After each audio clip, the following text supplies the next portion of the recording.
Hi guys, and welcome to my kitchen. Today I am going to be showing you turkey feta burgers.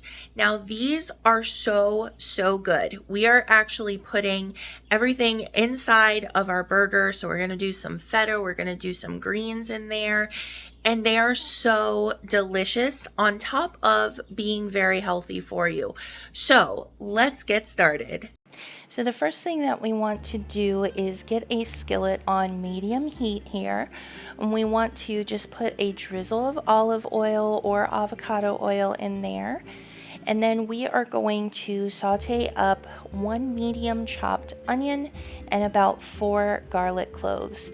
I did let that cook down for about 2 minutes, and then I added in 1 chopped red bell pepper. I like the red bell pepper here because it's a little bit sweeter, but you can use any type of pepper that you like. And then after that, I put in about 6 ounces here, about half a block of frozen spinach.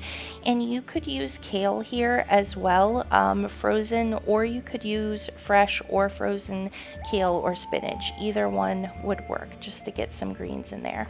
And I let this cook just until my bell pepper and my onions were soft. And then after you get them soft, you want to just turn off the heat because we don't want this piping hot. Meanwhile, I took about 2 ounces of fresh dill and just chopped that up fairly fine. And into my bowl, I'm going to put 2.5 pounds of ground turkey. And then I'm going to add my dill in there. And then I am going to add about 8 ounces of crumbled feta cheese. And then 1 egg to help bind that together. And then our sauteed mixture. This is why you didn't want that super hot, so it's been sitting for a little bit. And then just 1.5 teaspoons of salt and 1 teaspoon of black pepper. And then you're gonna mix until everything is all cohesively mixed in here.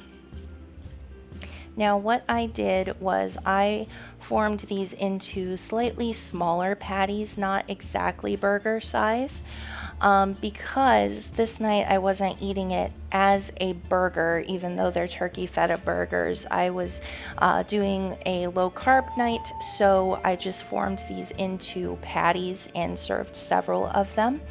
So you can do whatever you want as far as the size. You could make these into meatballs, or you could make them into full burger patties.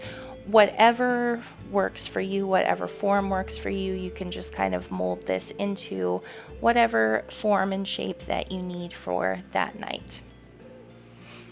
And then I am just using my same skillet here, putting that onto a medium-high heat, and I wanted a good layer of oil here, so I used a little bit more than I normally would, probably closer to half a cup, just to make sure that the bottom of my pan was completely covered in oil. And then just laid my patties in here and let them cook. Now, I'm not really sure why I did it completely in the pan this night. I did do everything in the pan and just waited until the interior temperature of each burger was at least 165 degrees. And you can do it that way, but a quicker and easier way would be to actually just turn your oven on to about 350 degrees. And after you've gotten each side of the burger seared, then put it onto a baking sheet and let it bake while you're searing the others. Again, I don't know why I didn't do that, but I didn't. So here you see my finished little turkey feta patties, and I served this up in a Mediterranean style this night. It would have been really great on top of rice, but again, like I said, I was trying to do low carb, and so I just did a tomato and cucumber salad, and then added a little bit of tzatziki sauce on there. Very delicious. And then I did add some Kalamata olives as well, which I know that's olives are not everyone's favorite, but if you like olives, it goes really well with this. So that is our finished plate. It was really delicious. A wonderful meal. If you liked this video and you would like to see more recipes like it, check out this video up here for my chicken poblano burgers. They are also really, really delicious and a good burger alternative if that's what you're looking for. Bye-bye, guys.